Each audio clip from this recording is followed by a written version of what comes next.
वर्ष 1892 की वह गर्म और उमस भरी सुबह मैसाचुसेट्स के फॉल रिवर शहर के लिए किसी सामान्य दिन जैसी ही शुरू हुई थी। फॉल रिवर उस समय अपनी कपड़ा मिलों के लिए मशहूर था, जहां चिमनियों से निकलता धुआं और मशीनों का शोर आधुनिकता की गवाही देता था।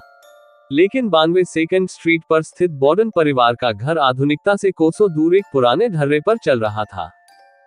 एंड्रू बॉर्डन, जो कभी एक साधारण ताबूत बनाने वाले थे, अब शहर के सबसे अमीर और प्रभावशाली व्यक्तियों में से एक थे। उनके पास बैंकों की हिस्सेदारी और कीमती जमीनों का मालिकाना हक था। लेकिन उनकी कंजूसी पूरे शहर में मशहूर थी। उनके घर में न तो आधुनिक पाइपलाइन थी और न ही बिजली, जबकि उनके स्तर के लोग इन सुख सुविधाओं का आनंद ले रहे थे। घर का माहौल किसी पुराने मठ जैसा था, शांत, नीरस और तनावपूर्ण। बॉर्डन परिवार की नींव में दरारें बहुत गहरी थीं। एंड्रू की पहली पत्नी की मृत्यु के बाद उन्होंने एब्बी ग्रे से शादी की थी। लिजी और उसकी बड़ी बहन एम्मा अपनी सौतेली मां को कभी स्वीकार नहीं कर पाईं। वे उन्हें श्रीमती बॉर्डन कहकर संबोधित करती थीं। घर के भीतर का नक्शा भी उनके रिश्तों की कहानी कहता था। घर को दो हिस्सों में बांटा गया था, एक तरफ माता पिता का कमरा और दूसरी तरफ बेटियों का, जिनके बीच के दरवाजे अक्सर बंद रहते थे। जुलाई के आखिरी हफ्तों में पूरा परिवार बीमार पड़ गया था। एबी को संदेह था कि उन्हें जहर दिया जा रहा है, लेकिन एंड्रू ने इसे मामूली फूड पॉइजनिंग कहकर टाल दिया। लिजी की घबराहट बढ़ रही थी। हत्या से ठीक एक दिन पहले वो एक दवा की दुकान पर प्रोसिक एसिड, एक घातक जहर खरीदने गई थी, ये कहकर कि उसे अपने फर के कोट को कीड़ों से बचाना है। दुकानदार ने उसे जहर देने से मना कर दिया। क्या यह आने वाली तबाही की पहली आहट थी? सुबह के 9 बज रहे थे। एंड्रू बॉर्डन अपने रोज के काम के लिए शहर की ओर निकल चुके थे। एम्मा घर पर नहीं थी, वह किसी दोस्त के यहाँ बाहर गई हुई थी। घर में अब केवल 3 लोग थे, एबी बॉर्डन, लिजी और नौकरानी ब्रिजेट मैगी सुलिवन। एबी बॉर्डन ऊपर के गेस्ट रूम में गईं। ये कमरा लिजी के चाचा जॉन मोस के लिए तैयार किया गया था, जो पिछली रात वहां रुके थे। एबी का झुककर चादरें बिछाना उनके जीवन की आखिरी क्रिया साबित हुई। अचानक उनके पीछे कोई खड़ा हुआ। एक भारी, धारदार कुल्हाड़ी हवा में लहराए और सीधे एबी के सिर के पिछले हिस्से पर जा लगी। वह बिना चीखे फर्श पर गिर पड़ी। कातिल ने उन पर दया नहीं की। उसने एक के बाद एक 18 और वार किए। खून की फुहारें सफेद चादरों और दीवारों पर फैल गईं। हैरानी की बात यह थी कि नीचे के कमरे में मौजूद लिजी ने कुछ नहीं सुना। ब्रिजेट, जो बाहर खिड़कियां साफ कर रही थी, उसने भी कोई शोर नहीं सुना। करीब 1.5 घंटे तक एबी का शव ऊपर के कमरे में खून के पोखर में पड़ा रहा, जबकि घर के नीचे के हिस्से में जीवन सामान्य रूप से चलता रहा।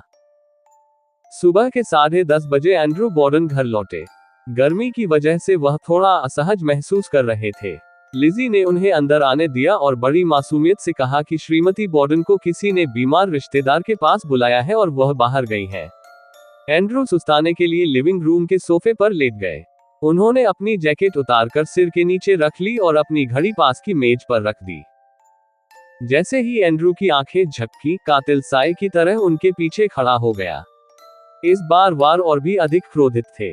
पहली ही मार ने एंड्रू की दाहिनी आंख को 2 हिस्सों में चीर दिया। कुल 11 वार किए गए। एंड्रू का चेहरा इतना क्षत विक्षत हो चुका था कि उनकी पहचान करना भी मुश्किल था।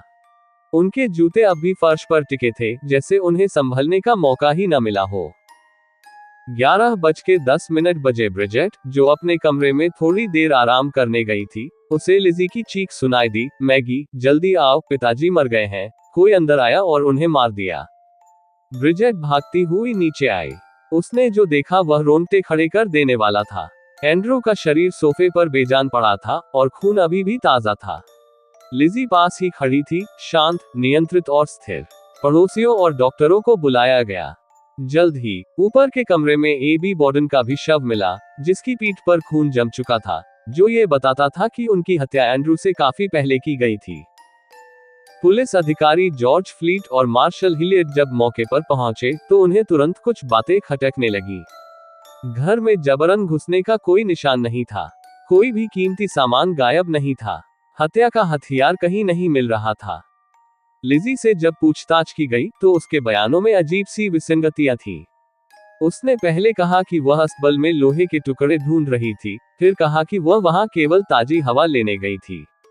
पुलिस ने जब अस्तबल की तलाशी ली तो वहां की धूल इतनी जमी हुई थी कि उस पर किसी के पैरों के निशान तक नहीं थे। वहां की भीषण गर्मी में कोई व्यक्ति 20-30 मिनट तक केवल ताजी हवा लेने के लिए कैसे रुक सकता था।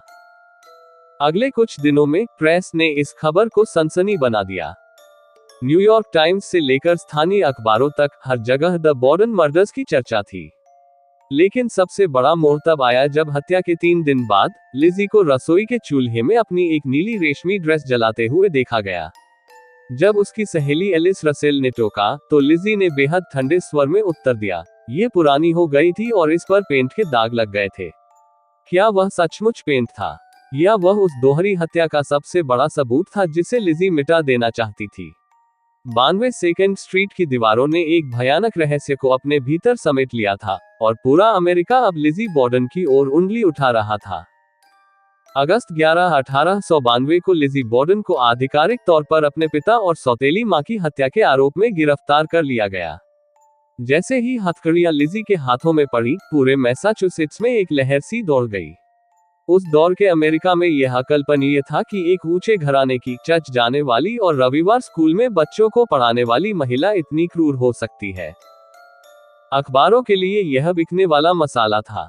रिपोर्टरों ने लिजी को 2 हिस्सों में बांट दिया था, एक उसे असहाय अनाथ कह रहा था, तो दूसरा उसे कोल्ड ब्लडेड मॉन्स्टर। जेल की कोठरी में बंद लिजी का चेहरा पत्थर जैसा था, न कोई पछतावा, न कोई आंसू। वह बस अपनी सफेद रुमाल को उंगलियों में लपेटती रहती। जून 1893 में जब ट्रायल शुरू हुआ तो कोर्ट रूम के बाहर लोगों का हुजूम उमड़ पड़ा। लोग खिड़कियों पर चढ़कर लिजी की एक झलक पाना चाहते थे। प्रोसिक्यूशन की कमान होजिया नोल्टन के हाथ में थी, जबकि लिजी की रक्षा के लिए मैसाचुसेट्स के पूर्व गवर्नर जॉर्ज रॉबिन्सन को लाया गया था। प्रोसिक्यूशन का तर्क सीधा और बेहद तीखा था। हत्या के समय घर में केवल लिजी बॉर्डन और बीमार नौकरानी मौजूद थी, इसलिए किसी बाहरी व्यक्ति का बिना देखे अंदर आकर 2 जघन्य हत्याएं कर पाना लगभग असंभव माना गया, जिससे अफसर सीधे लिजी की ओर इशारा करता था। उद्देश्य के रूप में एंड्रू बॉर्डन की वसीयत और संपत्ति को सामने रखा गया, ये तर्क देते हुए कि लिजी अपनी सौतेली मां को संपत्ति का कोई हिस्सा नहीं देना चाहती थी। इसके अलावा हत्या के बाद लिजी का असामान्य रूप से शांत और भावहीन व्यवहार, साथ ही संदिग्ध रूप से कपड़े जलाने की घटना को प्रोसिक्यूशन ने अपराध बोध के स्पष्ट संकेत के रूप में प्रस्तुत किया। कोर्ट के कमरे में जब वह हथियार पेश किया गया तो वहां मौजूद महिलाओं में से कई बेहोश हो गईं। वह एक छोटी कुल्हाड़ी थी जिसका हैंडल टूटा हुआ था और वह राख में लिपटी मिली थी। पुलिस का मानना था कि लिजी ने हत्या के बाद हैंडल तोड़ दिया क्योंकि उस पर खून के निशान थे और लोहे के हिस्से को जलाकर साफ कर दिया था। लेकिन यहां बचाव पक्ष ने अपना मास्टर स्ट्रोक खेला। उस समय फॉरेंसिक साइंस शुरुआती दौर में थी। वकील रॉबिन्सन ने तर्क दिया कि अगर लिजी ने इतनी बेरहमी से हत्या की होती तो उसके शरीर, बालों और कपड़ों पर खून की एक एक बूंद होती। क्या ये संभव है कि एक महिला सिर्फ 10 मिनट में हत्या करे, अपना शरीर और बाल साफ करे, कपड़े बदले और फिर शांति से नौकरानी को आवाज दे? उन्होंने जूरी से पूछा। ट्रायल के दौरान लिजी के उन बयानों को भी पढ़ा गया जो उसने शुरुआती पूछताछ में दिए थे। वह बार बार अपनी बात बदल रही थी। उसने कहा कि वह नाशपाती खा रही थी, फिर कहा कि वह धूप में बैठकर अस्तबल में कुछ ढूंढ रही थी। जब पूछा गया कि उसने अपनी मां की चीख क्यों नहीं सुनी तो उसने कहा, मैं शायद उस वक्त ध्यान नहीं दे रही थी। उसकी इन बातों ने जूरी के मन में संदेह तो पैदा किया, लेकिन कानून को ठोस सबूत चाहिए थे। जूरी में सभी पुरुष थे और उस दौर की सोच ये थी कि एक महिला के हाथ इतने मजबूत नहीं हो सकते कि वह एक वयस्क पुरुष की खोपड़ी के टुकड़े कर दे। अदालत के कटघरे में एम्मा बॉर्डन खड़ी हुई, बड़ी बहन, जिसने हमेशा लिजी का साया बनकर उसकी रक्षा की थी। एम्मा ने अपनी गवाही में साफ कहा कि लिजी और एबी के बीच कोई बड़ा झगड़ा नहीं था। उसने कपड़े जलाने वाली बात का भी बचाव किया। लेकिन जब सरकारी वकील ने एम्मा की आंखों में देखकर पूछा, क्या आप अपनी बहन पर पूरा भरोसा करती हैं? तो एम्मा कुछ सेकंड के लिए रुकी। वह खामोशी पूरी अदालत में गूंज उठी। कहा जाता है कि एम्मा को पता था कि लिजी का स्वभाव गुस्सैल है, लेकिन उसने परिवार की इज्जत बचाने के लिए सच को दबा दिया। ट्रायल का सबसे भयानक मोड़ तब आया जब अभियोजन पक्ष ने साक्ष्य के रूप में एंड्रू और एबी बॉर्डन की असली खोपड़ियां मेज पर रख दी। वे दिखाना चाहते थे कि वार किस कोण से किए गए थे। जैसे ही लिजी की नजर अपने पिता की कटी हुई खोपड़ी पर पड़ी, वह पहली बार अपनी कुर्सी से गिरकर बेहोश हो गई। पूरा कोर्ट रूम सन्न रह गया। कुछ ने इसे लिजी का नाटक कहा, तो कुछ को लगा कि यह एक मासूम बेटी का दुख है। बचाव पक्ष के वकील ने तुरंत फायदा उठाते हुए कहा, देखिए, यह मासूम महिला अपने पिता की अस्थियों को देखकर टूट गई है। क्या ये हत्यारिन हो सकती है? 20 जून 1893 को जूरी विचार विमर्श के लिए अंदर गई। 1.5 घंटे बाद वे बाहर आए। जज ने पूछा, आपका फैसला क्या है? फोरमैन ने जोर से कहा, निर्दोष। लिजी अपनी जगह पर गिर पड़ी और रोने लगी। अदालत में मौजूद उसकी समर्थक महिलाओं ने तालियां बजाईं। कानून की नजर में लिजी बॉर्डन अब एक स्वतंत्र महिला थी। वह बेदाग छूट गई थी, लेकिन क्या समाज ने उसे बरी किया था? आज के मनोवैज्ञानिकों का मानना है कि लिजी संभवतः डिसोसिएटिव स्टेट में थी, एक ऐसी मानसिक अवस्था जिसमें व्यक्ति खुद को वास्तविकता से अलग कर लेता है। इसके बावजूद प्रोसिक्यूशन स्पष्ट रूप से सिद्ध नहीं कर सका कि हत्या के बाद लिजी के खून से सने कपड़े आखिर गए कहां। किसी ठोस और निर्णायक सबूत के अभाव में, यानी यहां खून से सनी कुल्हाड़ी न होने के कारण, जूरी ने संदेह का लाभ लिजी को देते हुए उसे दोषमुक्त कर दिया। लेकिन जैसे ही लिजी कोर्ट रूम से बाहर निकली, उसे एहसास हुआ कि जेल की दीवारें तो हट गई हैं, लेकिन समाज की दीवारें और भी ऊंची हो गई हैं। वह आजाद तो थी, लेकिन फॉल रिवर के लोगों की आंखों में वह अब भी वही महिला थी जिसने कुल्हाड़ी से 40 वार किए थे। 20 जून 1893 को जब अदालत ने लिजी को निर्दोष घोषित किया, तो वह एक पल के लिए दुनिया की सबसे खुश महिला थी। लेकिन जैसे ही वह फॉल रिवर की सड़कों पर वापस लौटी, उसे एहसास हुआ कि कानून की किताब और समाज के दिल में बहुत फर्क होता है। वह अपने पुराने घर 92 सेकंड स्ट्रीट पर वापस गई, लेकिन वहां की हवा में अब भी खून की गंध और पुरानी यादों का भारीपन था। लिजी ने तुरंत फैसला किया कि वह अब उस कंजूस जिंदगी को पीछे छोड़ देगी जिसने उसके पिता को मार डाला था या जिसे उसने खत्म कर दिया था। एंड्रू बॉर्डन की विशाल संपत्ति अब लिजी और एम्मा के पास थी।